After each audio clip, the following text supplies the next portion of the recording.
Olá, queridos, graça e paz. Eu sou o pastor Márcio e esse é mais um vídeo da Igreja Assembleia de Jesus Cristo em Santo Aleixo, Jaboatão dos Guararapes. Nós estamos felizes por estarmos mais uma vez juntos nos estudos bíblicos de todas as terças-feiras através do canal do YouTube e através do Facebook, tá? Lá no Instagram a gente está colocando o link para vocês chegarem até este vídeo. E queremos lembrar que na direção do Espírito Santo, nessa congregação em Santo Aleixo, está o pastor José Barbosa e a sua esposa a missionária Maria Barbosa. Nós queremos neste momento dar continuidade ao estudo bíblico que fala sobre a Reforma Protestante, qual é a mensagem da Reforma Protestante e a importância dela para os dias de hoje. Eu lembro muito bem que na semana passada nós falamos um pouco sobre por que nós devemos lembrar dessa Reforma Protestante. Falamos um pouco sobre a maneira certa e a maneira errada de olhar para a Reforma Protestante. Nós também falamos um pouco sobre as distorções que existem e que nós verificamos nessa lembrança da Reforma Protestante. Falamos também sobre o esquecimento doutrinário dos princípios que fizeram com que a Reforma Protestante acontecesse. Então, eu quero pedir a você que dê uma olhadinha no vídeo anterior do nosso canal, aqui no YouTube e também lá através do Facebook. Você vai ter a primeira parte desse comentário nosso sobre a Reforma Protestante, tá? Não adianta apenas conhecer a história, não adianta apenas lembrar, mas o que é que isso serve para nós hoje? Essa é a reflexão que nós queremos dar continuidade, quase não saía, continuidade hoje. Então, eu quero pedir aos queridos vocês estão ouvindo de fundo aí o hino Castelo Forte, que foi composto por Martim Lutero, tá? E no final do vídeo eu vou deixar duas versões cantadas com este louvor que é muito bonito e sempre nós ouvimos na igreja. Esse louvor que tem uma letra muito bonita, muito importante, que faz-me lembrar desse momento da história. Vamos lá, abra sua Bíblia em Efésios no capítulo 2. Nós queremos ler a partir do versículo 8 até o versículo número 10. O texto diz: porque pela graça sois salvos, por meio da fé. Isto não vem de vós, é dom de Deus. Não vem das obras, para que ninguém se glorie. Porque somos feitos criaturas suas em Jesus Cristo, para as boas obras, as quais Deus preparou para que andássemos nelas. Amém? Vamos orar a Deus e pedir a direção do Espírito Santo para esse momento. Querido e Senhor Deus, obrigado pela oportunidade, Senhor, de estarmos mais uma vez relembrando um pouco da história e meditando sobre esse assunto tão importante, e que todas essas reflexões sirvam para que a nossa mente, que o nosso espírito possa estar voltado não apenas para aquilo que aconteceu na história, mas como isso pode ser importante através da lembrança para os dias de hoje. Direciona-nos pelo Teu Espírito Santo. Amém? Glória a Deus. Esperamos em Deus que esteja tudo bem com você, com toda a sua família. E hoje nós queremos dar continuidade falando sobre as considerações práticas sobre a reforma e os reformadores. Vamos ver um pouquinho a respeito desse assunto. Então, a verdade é que o nosso apreço pela reforma e suas doutrinas, elas não devem levar-nos a uma visão utópica e idealista apenas, com relação a seus pensamentos e princípios, e também a seus personagens. Nós devemos reconhecer os seus feitos, mas também as suas limitações. É na compreensão da falibilidade humana que detectamos a mão soberana de Deus empreendendo os seus propósitos na história. Vejamos alguns pontos que levam ou que valem a pena nós observarmos e recordarmos sobre isso, tá? É claro que esses homens que foram escolhidos por Deus para ser reformadores para questionar os princípios romanistas. Eles não são soberanos, eles não são deuses, né? Eles também são pessoas que são, assim como nós, falhos. Então, aquelas 95 teses que Lutero ele colocou lá na catedral, né, na porta daquela catedral, realmente eles representam um marco e um ponto de partida para a recuperação das sã doutrina. Isso é verdade. Entre as teses encontramos expressões da compreensão dos ensinamentos da Bíblia. Como, por exemplo, lá na tese 62. A tese diz que o verdadeiro tesouro da igreja é o sacrossanto evangelho da glória e da graça de Deus. E lá, na tese 94, né, está escrito assim: os cristãos devem ser exortados a seguir a Cristo, que é o seu cabeça, com diligência. Bom, amados, entretanto, nós devemos reconhecer que elas estão longe de serem, em sua totalidade, expressões precisas na verdadeira fé cristã. Elas registram, na realidade, o início do pensamento de Lutero, mas que teria trabalhado no refinado ao tempo por Deus ao longo dos seus estudos e experiências posteriores. Mas vamos lá, vejamos alguns exemplos. Por exemplo, Lutero fez referências ao purgatório sem qualquer contestação à doutrina em si, em 12 das suas teses, 10, 11, 15, 17, 18, 19, 22, 25, 26, 29 e 82. Vamos lá. Exemplo da tese 29.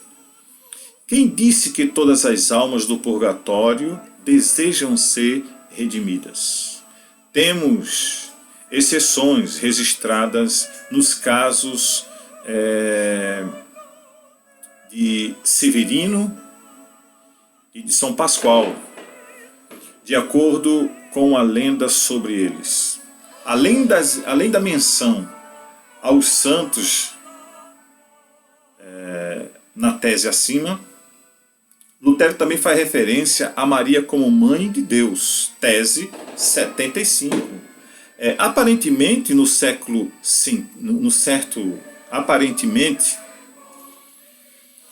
não no sentido histórico do termo. O termo histórico, em grego, Theotokos, tinha o propósito de reconhecer a divindade de Jesus.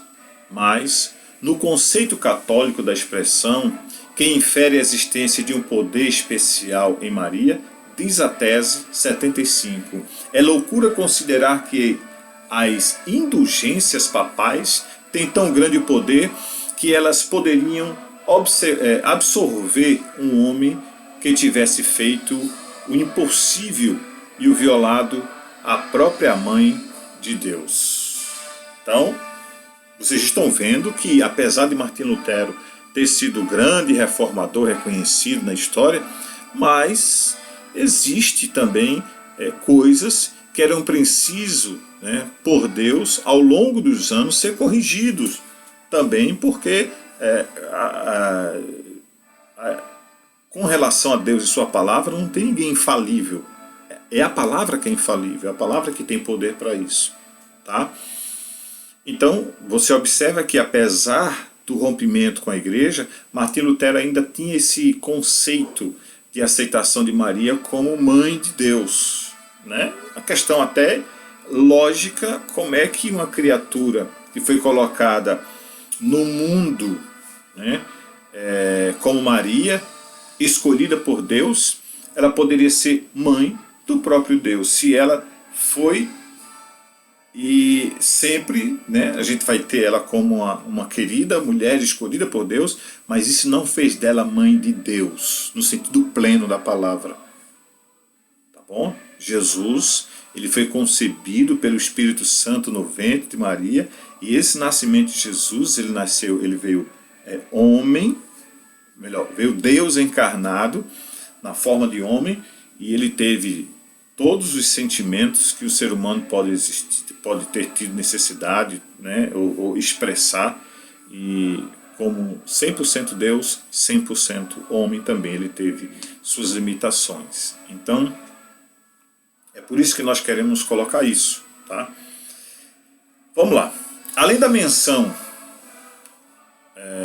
dos santos que foram ditos por mim, logo antes, existe 4 teses que inferem legitimamente ou a legitimidade ao papado e à sucessão apostólica. As teses 75, 77, 5 e 9. Exemplo da 77. É blasfêmia contra São Pedro e contra o Papa dizer que São Pedro, se fosse o Papa atual, não poderiam conceder graças maiores do que as atualmente concedidas. Deu para perceber que houve ainda a necessidade de mudança ao longo dos anos sobre a questão da visão papal? Então, além disso, nós verificamos que resquícios do romanismo ainda tinha nele. Se fizeram presentes na formulação da Igreja Luterana, ainda tinha resquício. Por isso que era preciso, ao longo dos anos, haver essas correções. E principalmente na sua estrutura hierárquica e na compreensão quase católica dos elementos da ceia do Senhor. Possivelmente, também poderíamos dizer que na Reforma nós encontramos individualismo com excesso e falta de unidade entre os irmãos da mesma persuasão teológica. Principalmente nas interações de Lutero com Zwinglio e Calvino. E a gente sabe disso. Mas, com todas essas limitações, os reformadores foram poderosamente utilizados por Deus na preservação das suas verdades. Então, vamos lá. Ninguém está querendo colocar aqui que Martim Lutero foi um herege. Muito pelo contrário, já foi dito que ele foi um marco na história do rompimento com a Igreja Católica, mas que a gente percebe que na Igreja Luterana ainda existiam, né, e possivelmente ainda existem coisas que necessitariam de mudanças. E aí, depois, começaram outros reformadores a corrigir tais coisas. Então, para que vocês vejam, né, a história mostra esse lado muito bom da reforma, mas também mostra essas coisas. Então, tudo isso deve ser refletido para que hoje a gente entenda que, infelizmente, se você observar, em muitas igrejas evangélicas, vez por outras, tem gente dentro da igreja querendo ou percebendo, vamos colocar assim, que há mudanças, que há desvirtuamento da palavra. E aí, essa pessoa, muitas vezes que é utilizada por Deus, ela chama a atenção para a necessidade de correção e volta aos princípios da palavra. Mas, amados, a gente sabe que, infelizmente, nem sempre essa voz ela é ouvida. Então, alguns se comportam de forma a calar-se, né, para evitar o conflito, para evitar um mal maior, para preservar a própria instituição e a própria igreja, no que diz respeito a pessoas. Então, às vezes, alguns se calam, outros vão bravejar, outros vão falar, outros vão acabam saindo da igreja por discordar, acabam rompendo com a liderança, e aí existe todo esse aparato que ainda hoje existe. Por isso que tantos nomes de denominações, um pastor discorda de uma visão doutrinária e sai e abre uma congregação e funda uma nova instituição que vai buscar os princípios bíblicos. Então existe muita coisa em cima disso aí, tá bom? Ainda tinha em Lutero alguns requisitos do romanismo. Nós estamos falando sobre a questão de, mesmo sendo eles, era preciso haver alguns... Eles também tinham erros, tá bom?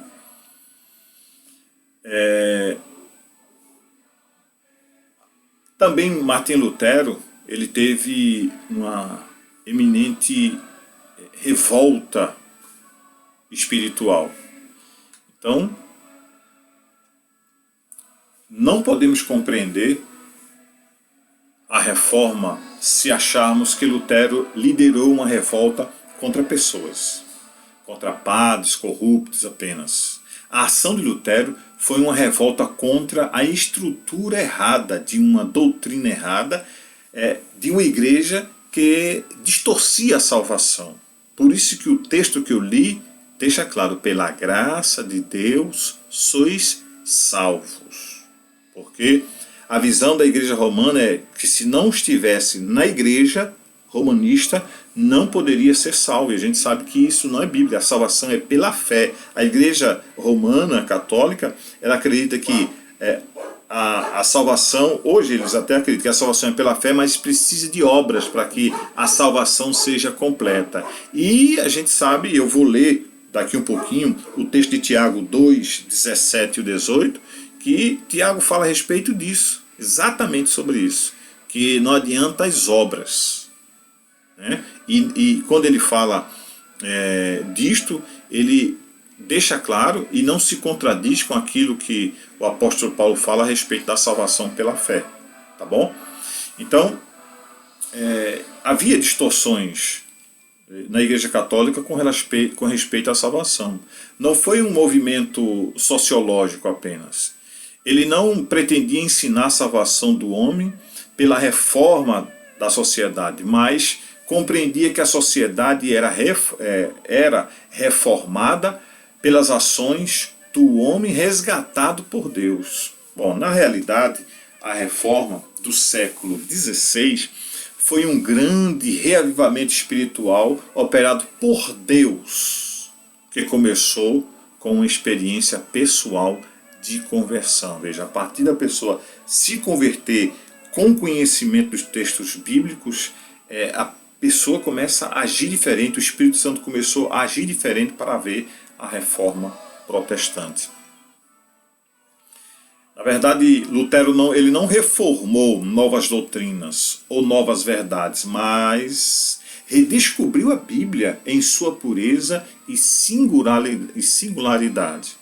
Então, as 95 teses, elas representam coragens, desprendimento e uma preocupação legítima com o estado decadente que a Igreja Romana tinha e com a procura dos verdadeiros ensinamentos da palavra. Mas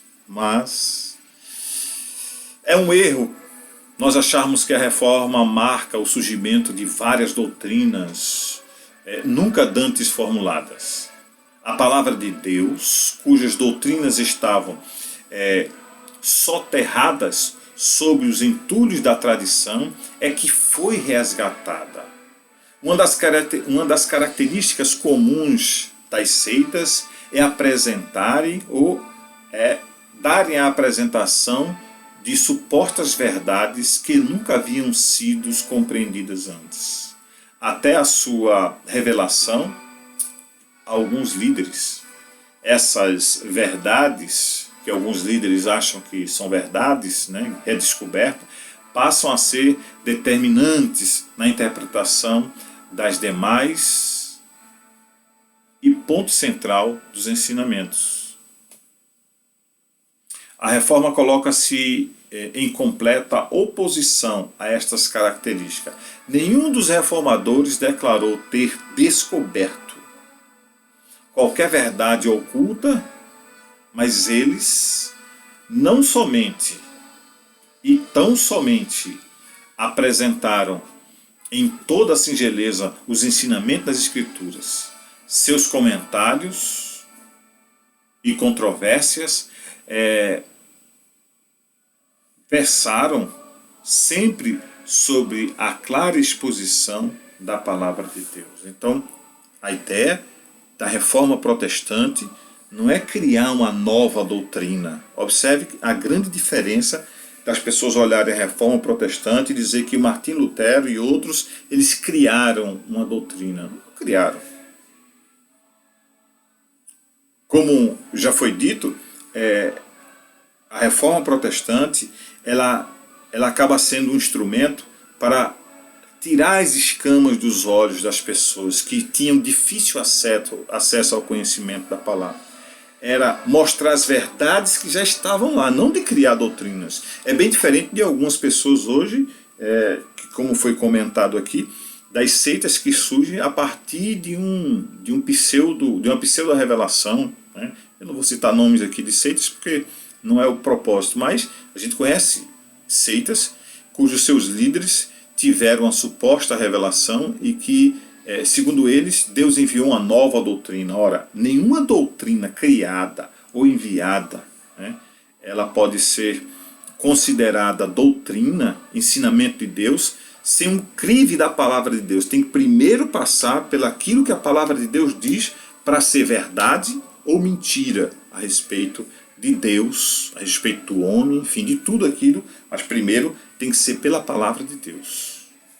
Então, amados, mais uma vez Martim Lutero, ele indica que a maior lição da Reforma Protestante tem a nos ensinar exatamente que o segredo do sucesso na esfera da igreja e das coisas do Espírito é olhar para trás, né? Lutero, Calvino, diz que foram descobrindo que estiveram redescobrindo que Agostinho já tinha descoberto e que eles tinham esquecido. Então, amados, preste bem atenção, porque todas essas coisas que nós estamos aqui comentando servem para nos alertar. Então, Martim Lutero, ele não criou doutrina. Calvino, apesar de eu discordar da visão calvinista, mas eles foram pessoas que olharam para o texto e começaram a ter a sua maneira de enfrentar, porque o que nós queremos mostrar através desse estudo é que homens que foram inspirados por Deus, eles tiveram um enfrentamento com a liderança, que era muito grande na época. Então, não só Lutero nem Calvino, mas outros reformadores também tiveram esse propósito. Então, que hoje nós sejamos pessoas assim também, tá bom?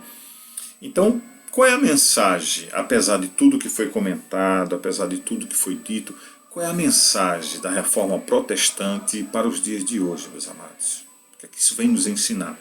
Pois eu acredito que as mensagens que foram proclamadas pela Reforma, elas continuam sendo pertinentes aos nossos dias.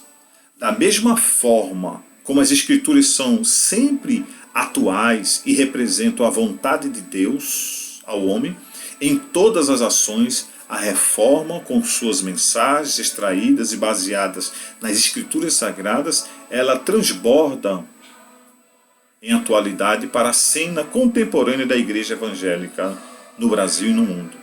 Bom, então, sendo assim, nós vejamos apenas alguns pontos que foram pregados pelos reformadores e suas aplicações para hoje. Vamos lá, vamos agora, qual foi as visões doutrinárias que esses homens enxergaram na Bíblia e que não era nada novo, mas estavam lá nos textos sagrados para os dias de hoje. Como isso vai nos servir?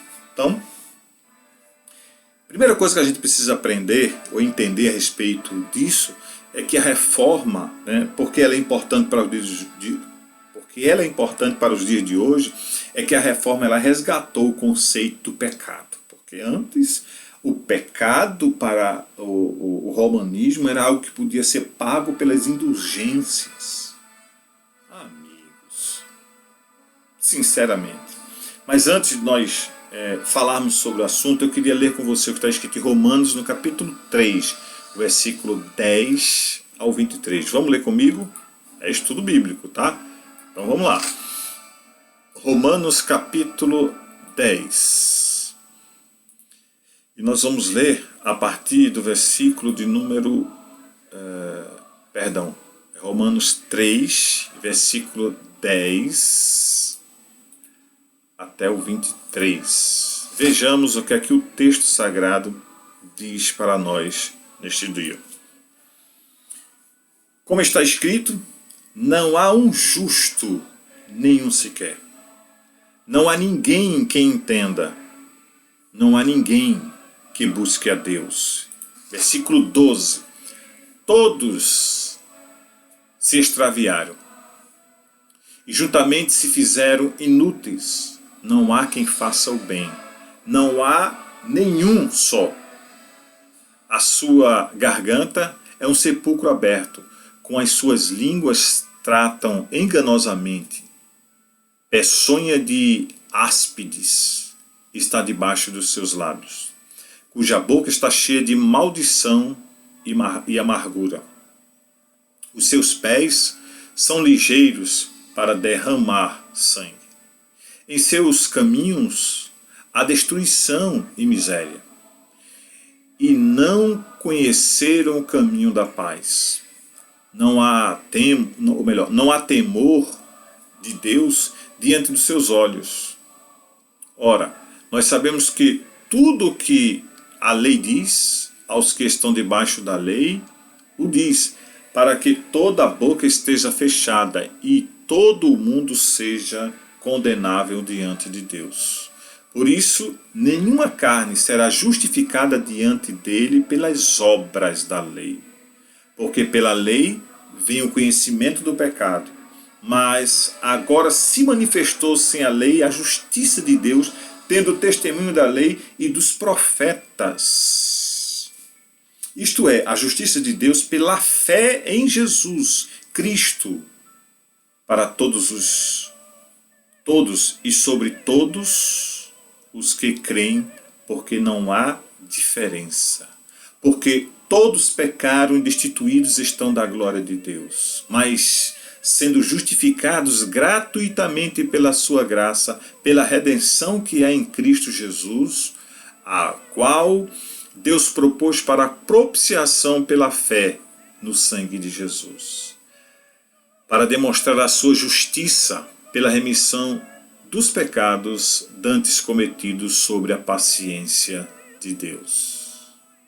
Que Deus possa nos fazer lembrar sempre desse texto. Eu li até o versículo 25. Amados, a venda das indulgências que a Igreja Católica colocou sobre a questão da salvação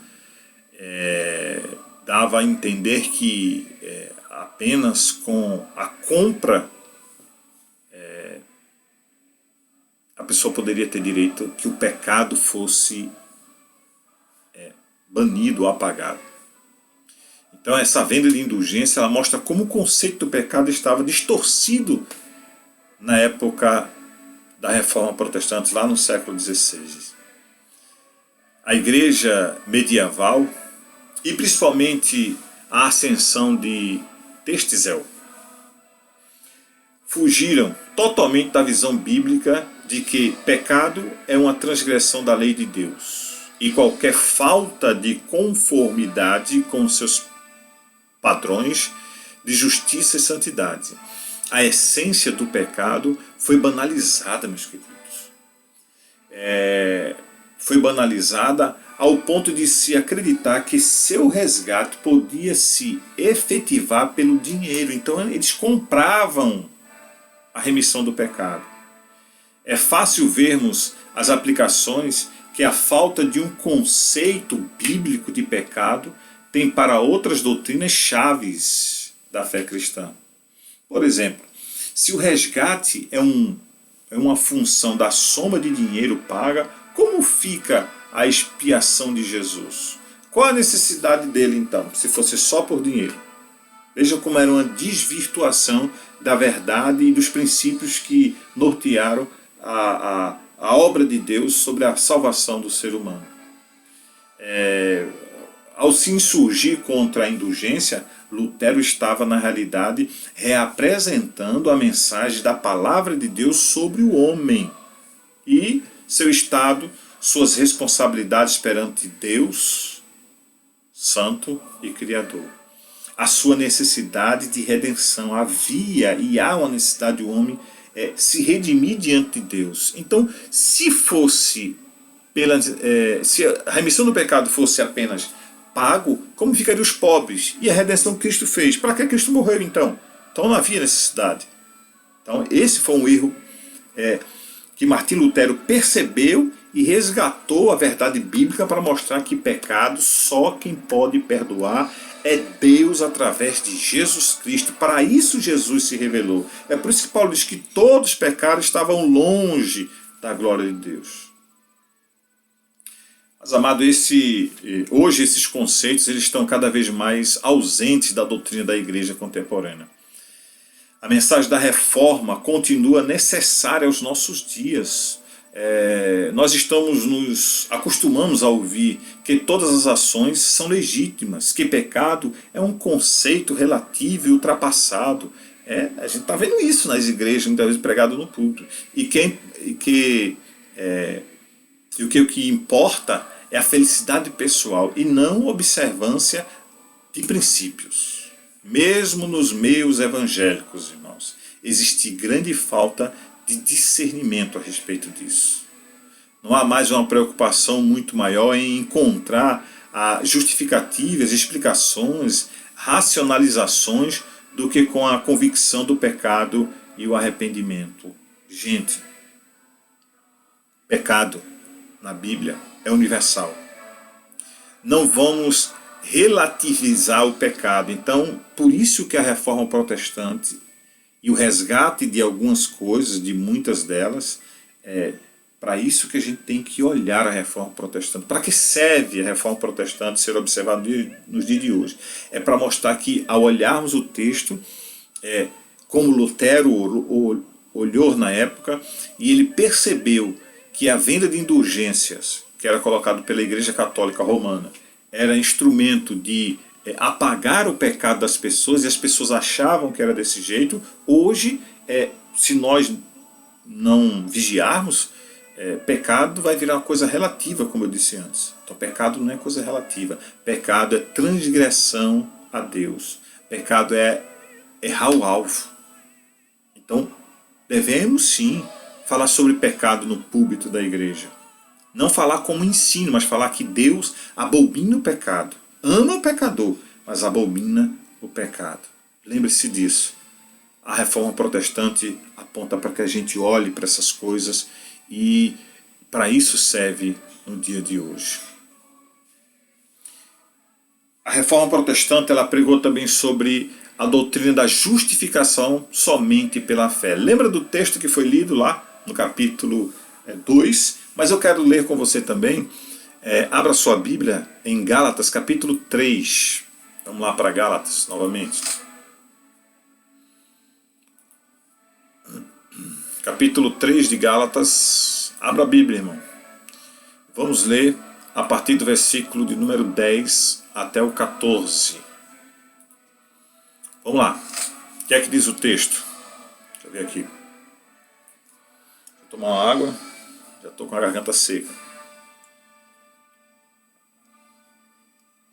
O texto diz: todos aqueles, pois que são das obras da lei, estão debaixo da maldição. Porque está escrito: maldito todo homem, todo aquele que não permanecer em todas as coisas que estão escritas no livro da lei, para fazê-las. E é evidente que pela lei ninguém será justificado diante de Deus, porque o justo viverá da fé. Versículo 12. Ora, a lei não é da fé, mas o homem que fizer estas coisas, por elas viverá. O homem, versículo 13, deixa eu voltar aqui para acompanhar a partir do versículo 13. Cristo nos resgatou da maldição da lei, fazendo-nos maldição por nós, porque está escrito: maldito todo aquele que for pendurado no madeiro. Então, com esse texto aqui, amados, nós queremos falar exatamente sobre esta questão da doutrina da justificação somente pela fé, pois a Igreja Católica havia distorcido o conceito da salvação, pregando a abertura e de maneira, vamos dizer assim, abertamente, que a justificação se processava por intermédio das boas obras e de cada pessoa, de cada fiel. E quando, lendo a palavra de Deus, Lutero ele verificou que quão estavam distante esta pregação das Sagradas Escrituras. A salvação, amados, era uma graça concedida mediante a fé. Martim Lutero descobriu isso. Todo trabalho vem de Deus. As boas obras, elas não fornecem a base para a salvação, mas são evidências e subprodutos de uma salvação que procede da infinita misericórdia de Deus para com o homem pecador, que ele arranca da perdição e do pecado. Para isso, Jesus se revelou. Hoje, nós estamos novamente perdendo essa compreensão. A mensagem da reforma é necessária sim para o dia de hoje. Olha, a justificação pela fé continua sendo esquecida.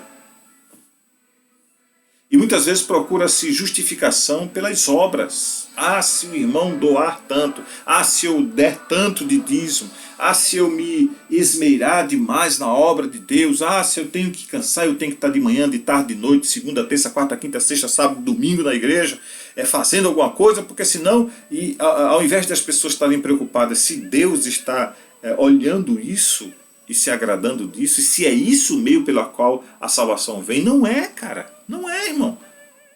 A salvação é pela fé. E Lutero viu isso. E despertou nele, por isso que ele brigou contra essa situação. Amados, a verdade é que muitas vezes prega-se a procurar-se a justificação perante Deus através do envolvimento das ações de cunho social. Ah, eu tenho que ser uma pessoa que tenho que ser muito bondoso com as pessoas apenas para que a minha salvação seja garantida. Quem prega isso são as seitas. Não é pelas obras para que ninguém se glorie. Nós já lemos isso hoje. A salvação é pela fé. Fé, graça, salvação. Deus enviou a graça, se revelando-se em Jesus Cristo. Eu alcanço a graça de Deus, que era um favor, o que é um favor que eu não merecia, pela fé. A minha fé alcança a graça de Deus. E quando eu abraço a graça de Deus e reconheço Jesus como meu Senhor e Salvador, eu vou começar a ter a presença do Espírito Santo de Deus na minha vida e ela vai moldando, modificando a minha vida a cada dia, quando eu permito que isso aconteça. Então, não é pelas obras para que ninguém se glorie. Não é por eu ser uma pessoa que faço tanta bondade às pessoas. Eu posso dar todo o meu dinheiro para instituições de caridade, como se isso fosse meu para a salvação. Isso, na verdade, é uma artimanha do inimigo. Eu não devo fazer, pastor? Deve sim fazer. Mas como resultado da fé que tem, e não para ser salvo. Você ajuda as pessoas, você doa, você tem um coração voltado para abençoar outras vidas com aquilo que Deus lhe deu, não para ser salvo, mas porque você já é um salvo. Ok? Então, a justificação pela fé está sendo ultimamente considerada até um pouco secundária.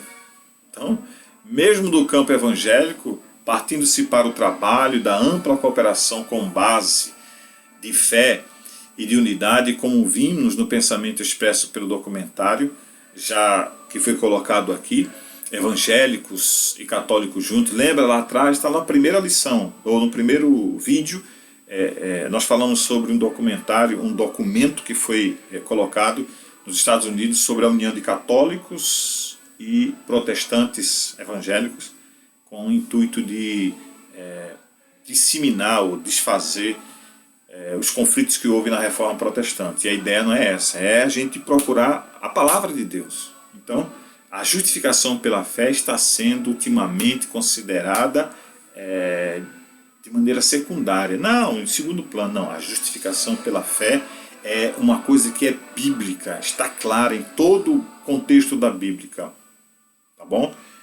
Uma outra coisa, amados, que a reforma protestante trouxe como resultado, nós queremos colocar isso para que seja importante para os dias de hoje, é que essa reforma, ela na verdade, ela resgatou o conceito da autoridade vital da palavra de Deus. É a palavra de Deus que tem a autoridade máxima. Yes! Eu gosto disso.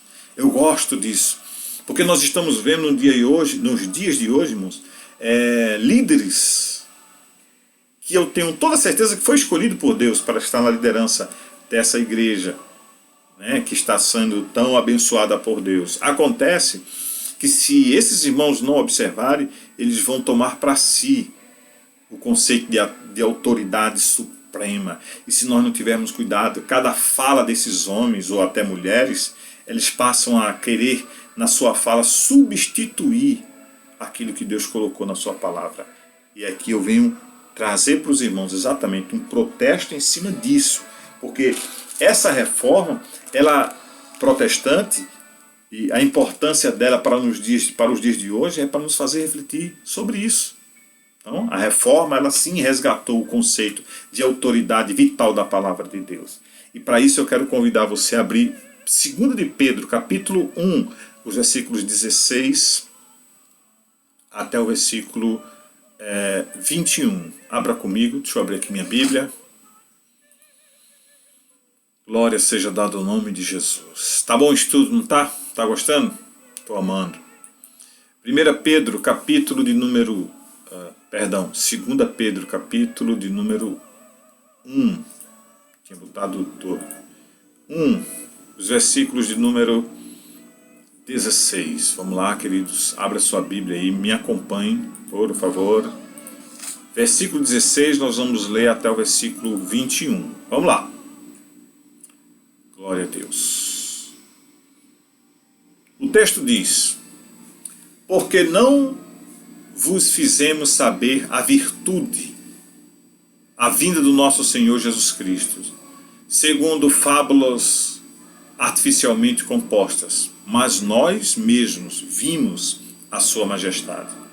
Porquanto ele recebeu de Deus, Pai, honra e glória, quando na magnífica glória lhe foi dirigida a seguinte voz: este é o meu Filho amado, em quem me comprazo. E ouvimos esta voz dirigida do céu, estando nós com ele no Monte Santo. Deixa eu só confirmar aqui, se eu abrir o texto certo. 2 de Pedro, capítulo 1, vamos lá. Versículo 19. E temos muito firme a palavra dos profetas, a qual bem fazeis em estar atentos, como a uma luz que ilumina em lugar escuro, até que o dia amanheça e a estrela da alva apareça em vossos corações, sabendo primeiramente isto, que nenhum profeta da Escritura é de particular interpretação. Deixa eu ver, eu pedi para ler até o versículo 21. Agora sim, porque o profeta nunca foi porque a profecia nunca foi produzida por vontade de Deus, vontade de homens algum, mas os homens santos de Deus falaram inspirado pelo Espírito Santo. E isso, pelo Espírito Santo, até aí, tá bom? É porque eu estou abrindo a Bíblia pelo computador, irmãos. Eu ganhei um tempo, ao invés de estar paginando aqui com literalmente a minha Bíblia. Ela está aqui do meu lado, mas se houver qualquer problema aqui, a gente vai consultar aqui a Bíblia, né? Literalmente. E aqui, virtualmente, eu estou vendo a minha Bíblia aqui no computador. Então, amados, na ocasião da reforma, a tradição da igreja já havia incorporado os padrões determinados de comportamento e doutrina. E na realidade já havia superado as prescrições das Escrituras. A Bíblia era conservada distante e afastada da compreensão dos devotos. Era considerada um livro só para os entendidos e obscuro e até perigoso para as massas. Os reformadores redescobriram e levantaram bem alto o único padrão de fé e prática, a palavra de Deus. E por este padrão aferiram tanto as autoridades com as práticas religiosas em vigor. Ora, hoje no mundo está sendo um padrão. Muitas vezes pessoas estão com a Bíblia, né? Eu falei que estava com a Bíblia, mas ela está aqui, ó, aqui do meu lado, tá? Este é o manual da nossa vida cristã, da nossa vida prática, é por aqui. Quem tem autoridade maior não é instituição. Quem tem autoridade maior não é o líder da tua igreja, é esta palavra. Ele tem que seguir por aqui. Se ele fugir daqui, não aceite. Se ele fugir das regras, daquilo que está estabelecido na palavra de Deus, não aceite. Não importa quem seja, ele pode ser o guru do conhecimento bíblico. Ele pode ser doutor em divindade, que já existe por aí. Então, é por aqui que tem que ir. As pessoas hoje estão sem padrão bíblico para sobreviver na fé cristã, em muitas igrejas. Então, precisamos voltar e entrar pelos padrões bíblicos para termos orgulho de sermos quem somos. Então, muitas vezes tem muito místico na igreja, gente que, não, o texto bíblico daquela época não serve sim, por que não? Toda a Bíblia é um instrumento de Deus para nos ensinar, para nos trazer conhecimento, para nos aproximar a cada dia a Deus. Infelizmente, tem isso muito acontecido, mas vamos lá. Nós sabemos que pessoas sem Deus, elas muitas vezes imperam um objetivismo, um existencialismo, e a única regra de prática existente parece ser, por exemplo, comamos e bebamos porque amanhã morreremos. São frases, né, que têm objetivo, mas trata só da parte do existencialismo. E a vida eterna? Nós verificamos que nas seitas existe uma multiplicidade de padrões. Além da Bíblia, né, livros, eles são escritos e são apresentados como se a sua autoridade fosse igual e até, se brincar, superior ao que está escrito na Bíblia Sagrada. A cena comum ela é a apresentação das novas revelações, geralmente de natureza escatológica e com características muitas vezes fluídas, contraditórias, totalmente duvidosas. Deixa eu dizer uma coisa para vocês, eu tenho bastante livros aqui em casa. Muitas vezes há tempo e outras vezes não há tempo de ler. Eu não li todos, claro. Mas assim, o livro pelo qual nós devemos nos abalizar é a palavra de Deus. A Reforma Protestante chama a atenção para isso. É para isso que serve a reflexão da Reforma Protestante, para nós voltarmos ao texto sagrado, a Bíblia Sagrada como autoridade maior sobre a nossa vida. Os livros que eu tenho, se eu começar a lê-los e ele não apontar para o texto sagrado, eu simplesmente abandono, vendo, toco fogo. Vender eu não vou vender não, porque aquilo que não presta para mim eu não quero dar para os outros. Mas eu desfaço. Quantos livros já ganhei? E graças a Deus, a maioria deles, ou praticamente todos, eles têm referências bíblicas para me ajudar a conhecer melhor a vontade de Deus para a minha vida. Tá? Lembramos que nós somos limitados. Mas assim, muitas vezes essas revelações ou essas igrejas, essas religiões, elas acrescentam de maneira sorrateira aqueles princípios que foram estabelecidos humanamente escritos, né, sem nenhuma revelação bíblica, nós não precisamos acrescentar mais nada à palavra de Deus. Existe uma religião, né, uma fé, que é uma seita, e que eles acrescentam aquilo que já está nos textos sagrados. Nós temos 66 livros canônicos na Bíblia. 66 livros. Os livros apócrifos são livros que contam o momento histórico da humanidade, têm sua importância na história, mas não foram considerados canônicos, não passou pelo cânon sagrado, não são livros inspirados por Deus, existe uma regra para isso. E aí Lutero luta contra isso aí, a volta ao texto sagrado. Não é a bula papal que tem autoridade maior, negativo, é o texto sagrado. Tá bom? Olha, quem tem autoridade para falar sobre isso? Sobre verdade e mentira a respeito da palavra de Deus. Se vocês prestarem atenção, eu vou dar um pequeno exemplo aqui. Quando um cientista quer provar alguma coisa a respeito daquilo que ele descobriu, ele vai fazer uma experiência. E essa experiência, por diversas vezes, deverá trazer o mesmo resultado, e aquilo é tido como verdade. Então a verdade para um cientista, ela é resultado de várias experiências, não apenas uma, mas de várias experiências. A verdade para a nossa vida cristã tem que ser resultado de várias leituras do texto sagrado, da palavra de Deus, e não de um conhecimento humano, filosófico. Não, nada disso. Infelizmente, no meio eclesiástico liberal, já nos acostumamos a identificar o ataque constante à veracidade das Escrituras. Já vamos mais, e vemos muitas vezes mais, de 2 séculos de contestação sistemática da palavra de Deus. Como se a fé cristã verdadeira fosse capaz de substituir sem o seu alicerce principal. Então, há mais de 2 séculos. Desde a Reforma Protestante. De lá para cá, né, a gente aprende o que é teologia sistemática, que são a espinha dorsal do cristianismo, das verdades de Deus para o homem, para o homem seguir.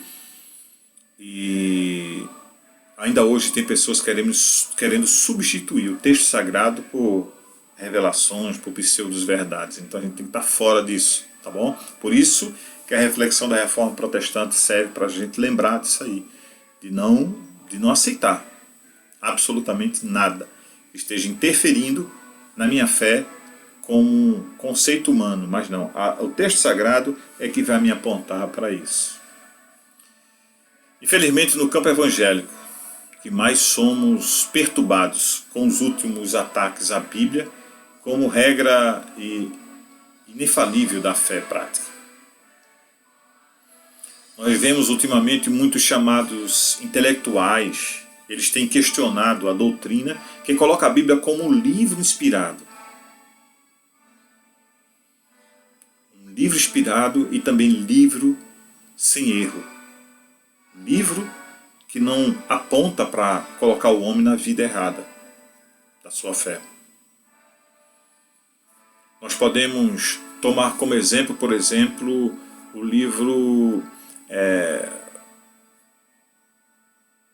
eu não sei ler inglês, me ajudem aqui, tá? Fuller Theological Seminary. Esta famosa instituição evangélica, ela foi fundada em 1947, sobre os princípios corretos. Logo após o seu início, formulou-se uma declaração de fé que expectativa. Observe bem, os livros do Velho Testamento e do Novo Testamento, nos originais, são inspirados plenariamente e livres de erro. No todo, em suas partes.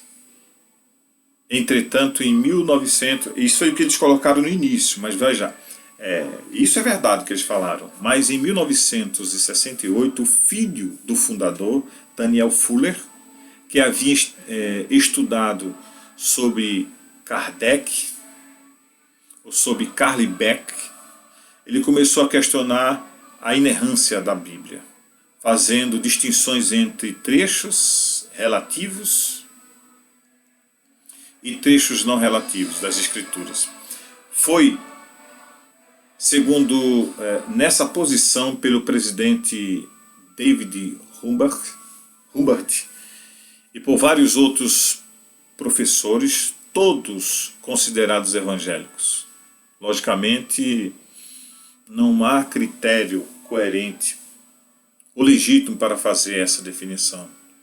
Subtrai-se da igreja o seu padrão, derruba-se um livro dos pilares da reforma e a igreja ela acaba retroagindo a uma condição medieval de dependência dos especialistas que nos dirão quais partes em que devemos crer e realmente quais as que devemos descartar como meia invenção humana. Então, é uma ideia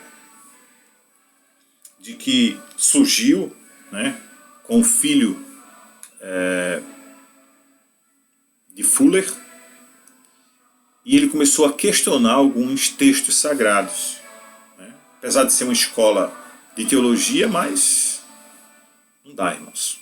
Não dá para aceitar um acréscimo ou alguém pôr dúvida no texto sagrado para perturbar a vida espiritual da igreja.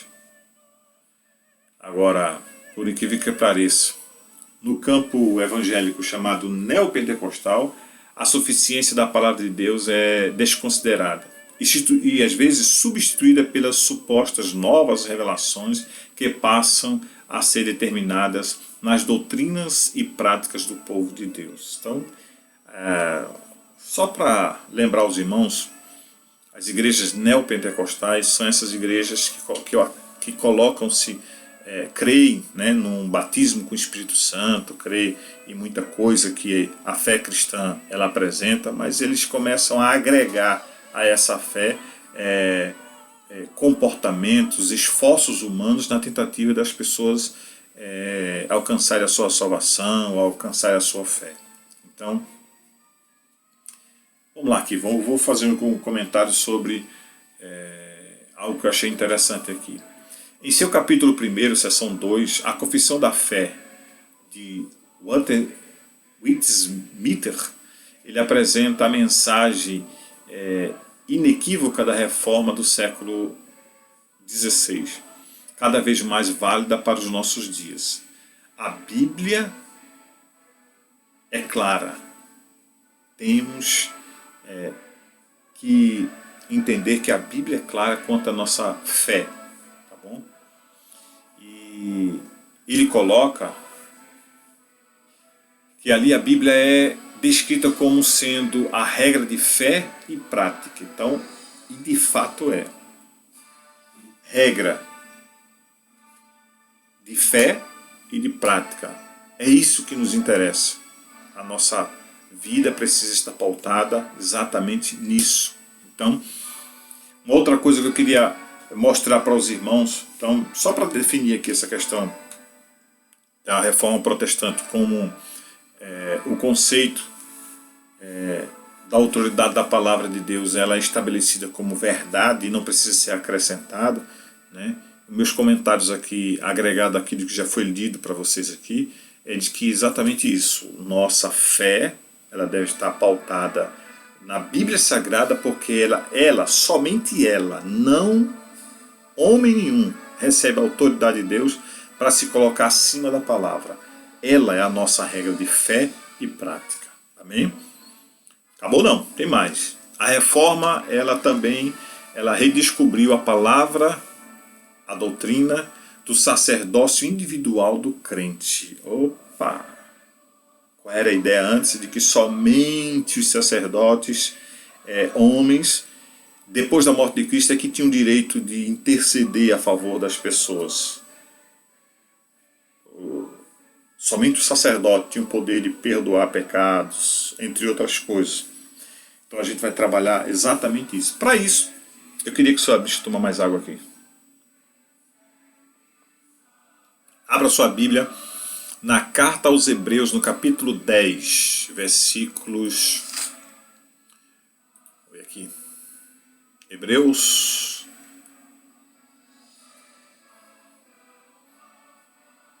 Carta aos Hebreus.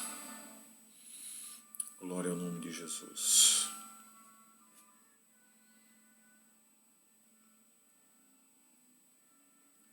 Carta aos Hebreus, no capítulo de número 19 e 21.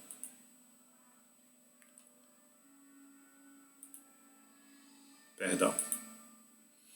Capítulo 10. Vamos lá? A leitura diz: Tendo, pois, irmãos, ousadia para entrar no santuário pelo sangue de Jesus, pelo novo e vivo caminho que ele nos consagrou pelo véu, isto é, pela sua carne, e tendo um grande sacerdote sobre a casa de Deus, cheguemo-nos com verdadeiro coração e inteira certeza de fé, tendo os corações purificados da má consciência e o corpo lavado com a água limpa. Eu li até o versículo 22, né? A verdade era que precisa até o 21, mas enfim, foi lido. Então, vamos lá. O sacerdócio individual do crente foi uma outra doutrina resgatada. Ela apresenta a pessoa de Cristo como um único mediador entre Deus e os homens, concedendo a cada salvo acesso direto ao trono de Deus, por intermédio do sacrifício de Jesus Cristo na cruz e pela operação do Espírito Santo no homem interior. O ensinamento bíblico transmitido pela Reforma eliminava os vários intermediários que haviam surgido ao longo do século entre Deus e o homem. O Deus que salva e o pecador, ele só era redimido para a Igreja Católica se houvesse uma intercessão. Ainda hoje é assim. Na ocasião, esse era um ensinamento totalmente estranho à Igreja Romana, que sempre se apresentou como tendo a palavra final de autoridade e interpretação das Escrituras. Na verdade, Lutero ele revelou-se contra o véu da obscuridade que a Igreja lançava sobre as verdades espirituais e levou os fiéis à volta ao trono da graça. Isso proporcionou uma abertura providencial no conhecimento teológico e religioso. Lutero sabia, meus amados, sabia exatamente disso, mas também sabia que o acesso a Deus deveria estar fundamentado nas verdades bíblicas, tanto assim que um de seus primeiros esforços após a quebra com a Igreja Romana foi a tradução da palavra de Deus para a língua falada no seu país, o alemão. Todo mundo sabe que Lutero foi um alemão. Então, a partir dos originais, ele conseguiu fazer a tradução, a partir daquilo que eles tinham, como texto sagrado, ele fez a tradução para o alemão. Que coisa boa, né? Levou anos, me parece que levou 13 anos, se não me falha a memória, 13 anos para que o texto da Bíblia Sagrada fosse traduzido para o alemão. Então, o ensinamento do sacerdócio individual do crente, ele foi o grande responsável pelo estudo aprofundado das Escrituras, pela disseminação da fé na Reforma. Levados a proceder como os soberanos, os crentes, levados a proceder como os bereanos, a verdade é essa, os bereanos, os crentes eles verificavam que não poderiam, ou não dependiam, na verdade, do clero para o entendimento e aplicação dos preceitos de Deus e passaram a penetrar com determinação nas Escrituras Sagradas. Então, olha, coisa importante, a partir do momento que Lutero traduziu para o alemão o texto sagrado, então as pessoas começaram a ter, e esse foi o grande pulo para que as pessoas saíssem da ignorância. Então o povo começou a ter acesso à palavra de Deus. E aí né? Grandes coisas mudaram na mente das pessoas. A mensagem da reforma ela continua sendo necessária hoje, meus amados. A igreja contemporânea ela está multiplicando-se em quantidade de adeptos, mas é uma multiplicação estranha, porque muitas vezes é acompanhada de uma preguiça mental. Muita gente não quer estudar o texto bíblico. Muitas vezes parece que fomos todos tomados de todos nós fomos tomados de uma anorexia espiritual, pois nos contentamos às vezes com muito pouco. Nos achamos mestres sem estudar. Muitas vezes nós nos concentramos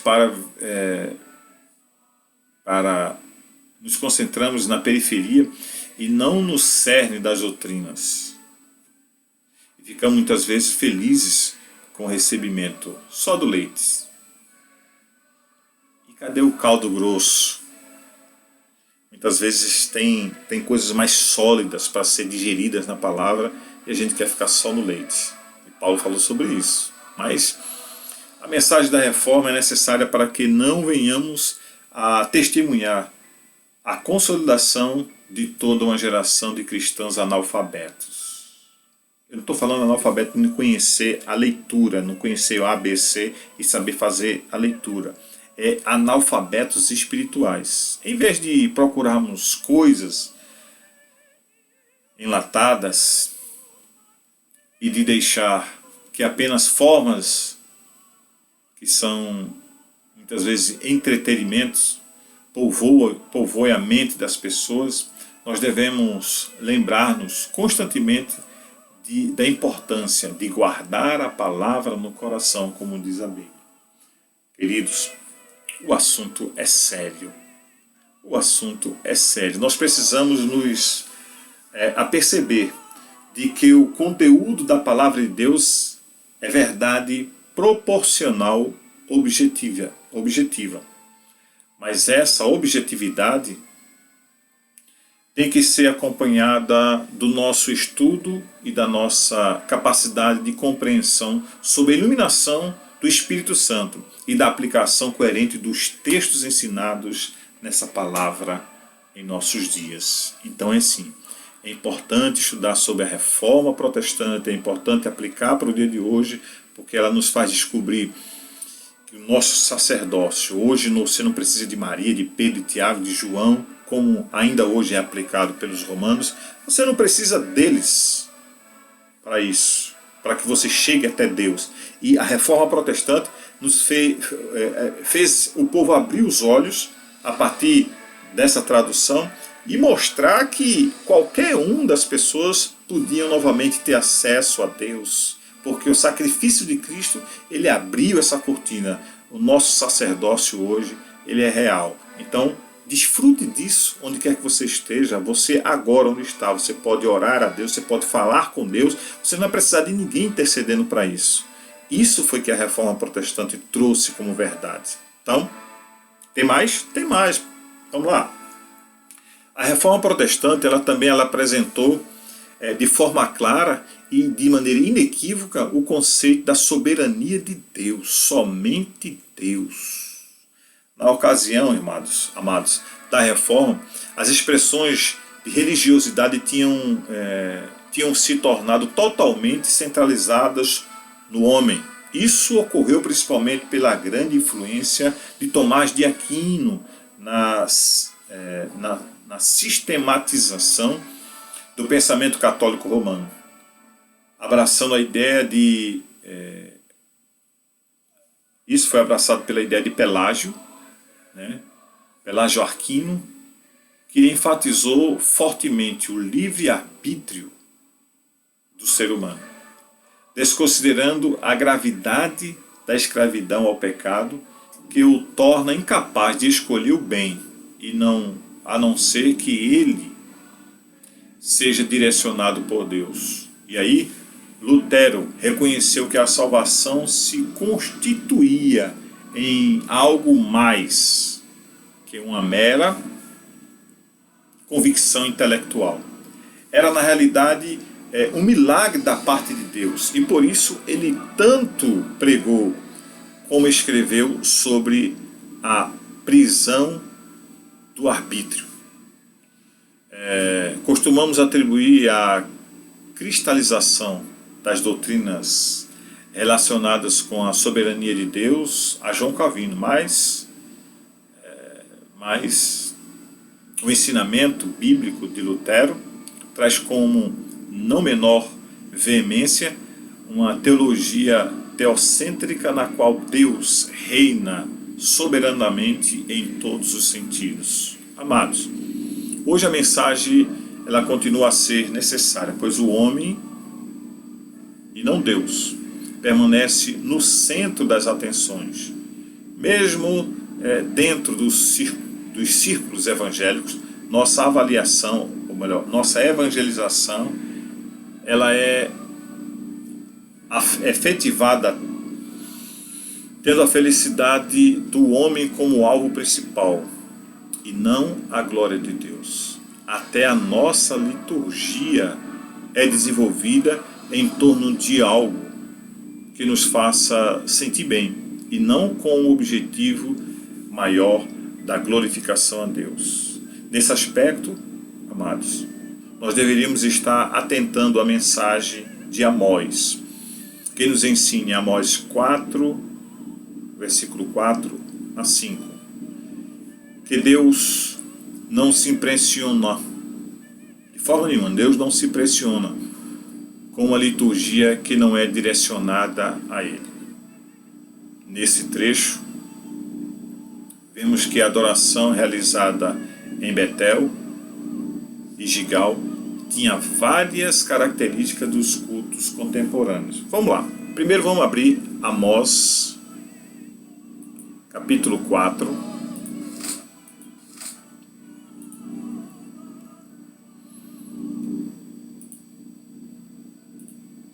Amós 4, abra comigo, querido, a Bíblia, Amós 4, nós vamos ler o versículo 4 e o versículo 5.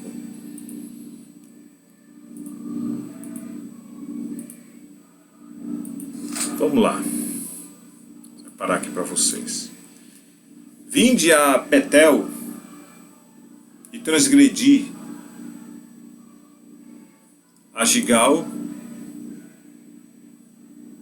e multiplicai as transgressões, e cada manhã trazei os vossos sacrifícios, os vossos dízimos, de 3 em 3 dias. Versículo 5. E ofereceu o sacrifício de louvores do que é levedado, e apregoai as ofertas voluntárias, publicai-as, porque disso gostais, ó filhos de Israel, diz o Senhor Deus. Amós capítulo 4, versículo 4 e o versículo 5. Então, como foi dito aqui, no trecho, nós vemos que a adoração ela foi realizada em Betel e Gileade, e tinha algumas características nos cultos. E tem algumas características dos cultos contemporâneos, né? Ou seja, dos dias de hoje. Então vamos lá. Os locais eram suntuosos e famosos. Por quê? Betel ele possuía belas fontes no topo da montanha. Então, eu não preciso citar nomes de igrejas ou de instituições. Você deve conhecer. Se não, está aí igrejas que elas têm suntuosidade na sua construção. Belas igrejas, não deixa de ser mérito, mas vamos lá. Segunda coisa que era características dessa adoração na época era periodicidade, periodicidade dos cultos, e possivelmente a frequência era exemplar, ou seja, uniam-se de maneira diária. Terceiro, as contribuições eram generosas, superando até os padrões de Deus. Ou seja, de 3 em 3 dias traziam as ofertas. O louvor, ele era abundante. Sacrifícios de louvor eram ofertados. Está lá, Amós capítulo 5, versículo 23, o capítulo 6, versículo 5, você vai ler. Também fala do estrépito dos cânticos e da transbordante música instrumental.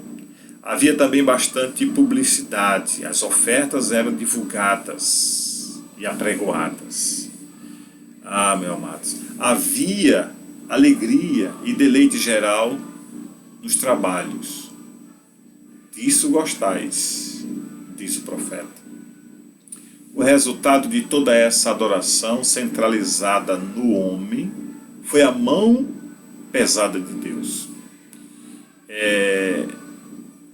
Em julgamento sobre aquela sociedade insensível. Com aquele culto, as pessoas diziam: o profeta multiplicava as suas transgressões. Realmente, a semelhança da reforma, precisamos resgatar as pregações da soberania de Deus e demonstrar, amados, a essa doutrina na prática, nos nossos dias, nas nossas vidas e também nas nossas igrejas. A centralização do culto, ela tem que ser em Deus. A soberania tem que ser em Deus. Vamos ver isso no texto sagrado? Porque a reforma protestante aponta exatamente sobre isso. O conceito de somente Deus é que deve ser adorado. Lá, como foi colocado aqui, né, em Betel e em Gilgal, eles estavam adorando, mas não era para... o conceito era tudo muito luxuoso, tudo muito bonito, havia muita oferta, havia muita presença das pessoas, mas as intenções e o que estava sendo feito não era para glorificar a Deus, era para a glória do homem, dos profetas. Meus amados, a gente precisa ter muito cuidado quanto a isso. Devemos estar vacinados contra isso. Então eu quero pedir para você, abra comigo aí, eu estou encerrando já, tá, gente? O Salmo 24. Olha que coisa linda a gente vai ler no Salmo 24. Vamos lá? Abra sua Bíblia comigo. Estamos encerrando. Eu sei que já está sendo um pouco até cansativo para algum de vocês, mas são apenas 10 versículos. Vamos ler. Observe bem o que está claro no texto do Salmo 24. Do Senhor é a terra e a sua plenitude, o mundo e aquele que nele habita. Aquele que neles habita, aquele que habitam nele, vamos colocar assim. Porque ele afundou sobre os mares e afirmou sobre os rios. Quem subirá ao monte do Senhor? Ou quem estará no seu lugar santo? Aquele que é limpo de mão e puro de coração, que não entrega a sua alma à vaidade, nem jura enganosamente. Este receberá a bênção do Senhor e a justiça do Deus da sua salvação. Esta é a geração daqueles que buscam a sua face, ó Deus de Jacó. Levantai, ó portas, as vossas cabeças.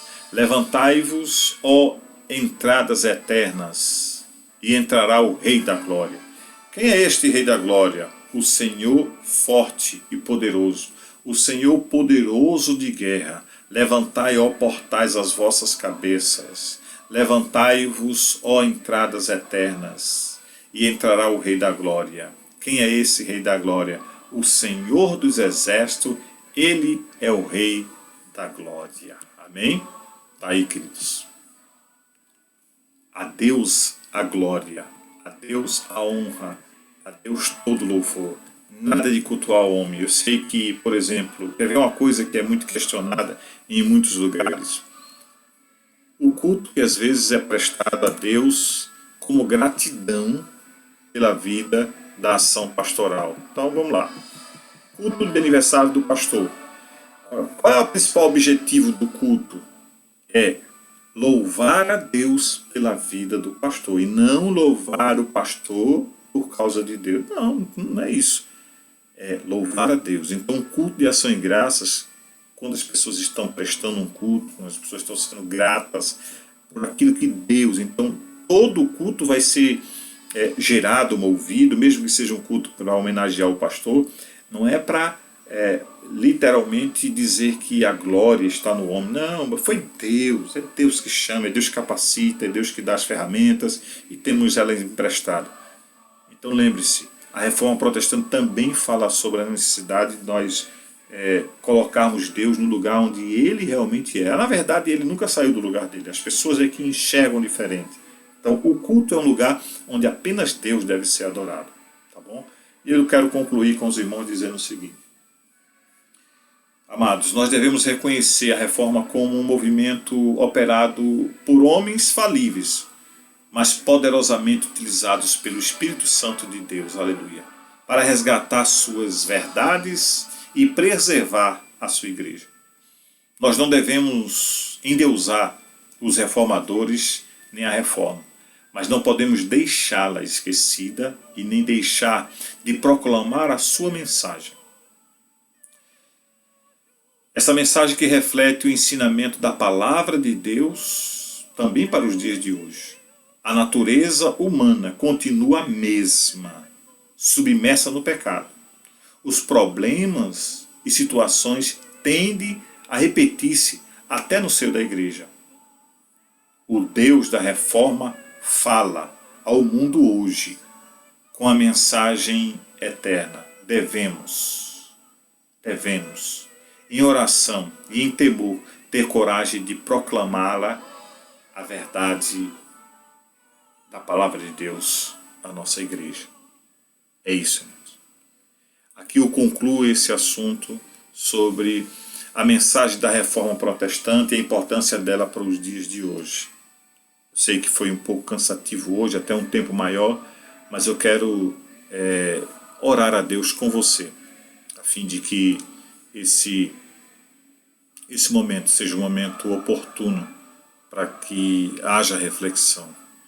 E se você, de alguma forma, se identificou com a necessidade de mudar o seu conceito a respeito das verdades da Reforma Protestante, que isso possa acontecer hoje na sua vida. Vamos falar com Deus, vamos orar ao nosso Senhor Jesus Cristo. Pai querido e maravilhoso, Deus eterno, nós queremos em Tua presença estar, Senhor. Nós queremos Te louvar por esta riquíssima oportunidade de estarmos lembrando de que aconteceu no passado e que estas vidas foram utilizadas por Ti, Senhor, possam ter sido modelos para que nós observamos e lembremos da necessidade de olharmos a Tua palavra como instrumento perfeito, como obra perfeita para conduzir a nossa vida ainda hoje. Que estas mensagens, que essa reflexão possa ser instrumento de encorajar outros irmãos a também procurarem olhar o passado e entender o presente e a necessidade de mudanças a cada dia. Nós oramos assim em nome de Jesus Cristo, aquele que vive e reina para todo sempre. Amém. Olha, amados, eu quero agora mostrar para vocês, como eu disse no início, duas versões a respeito do louvor Castelo Forte. Como eu disse antes, Martim Lutero, que criou a ideia, que criou a letra, e, claro, tudo isso movido pelo Espírito Santo. E vocês vão refletir dois modelos, ou melhor, duas versões desse louvor. Queria que você acompanhasse aí todo esse momento. Um abraço para vocês, até a próxima semana, se Deus assim nos permitir. Lembrando que hoje é terça-feira, mas quarta-feira, ou melhor, hoje é segunda-feira, tá? Segunda-feira. Se eu lá no início falei então apague isso aí. Todas as segunda-feiras nós estamos juntos para estudarmos a palavra de Deus. Todas as segundas-feiras. Quarta-feira, estudo bíblico da palavra de Deus, agora com a lição da escola bíblica, tá? É o nosso cooperador Bruno. Na está quarta. Na sexta-feira tem um culto da vitória presencial na igreja. Algumas pessoas já estão perguntando onde é que fica a igreja. Rua Colômbia, número 54, Santo Aleixo, Jaboatão dos Guararapes. Tá bom? Participe das nossas atividades, tanto presencial está sendo nas terças-feiras, no círculo de oração, nas sextas-feiras, 19 horas, e nos domingos, o culto da família. Tá bom? Um abraço para vocês e fica aí com esse louvor, né? Castelo Forte, com 2 versões para vocês. Castelo forte é o nosso Deus, amparo e fortaleza.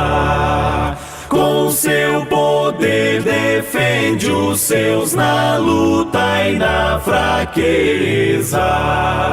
Nos tenta Satanás com fúria pertinaz, com artimanhas tais e astúcias tão cruéis que iguais não há na terra.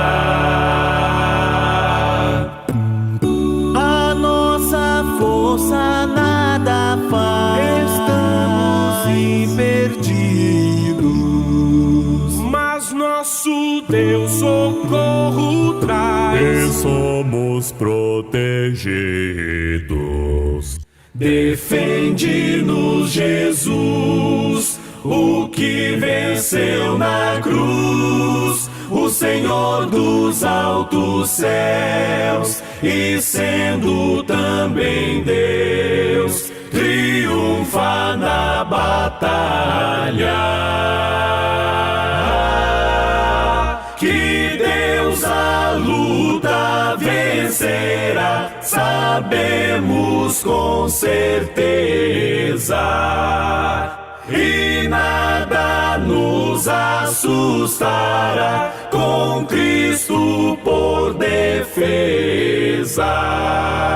Se temos de perder família, bens, poder, e embora a vida vá, por nós Jesus está, e dar-nos a seu reino.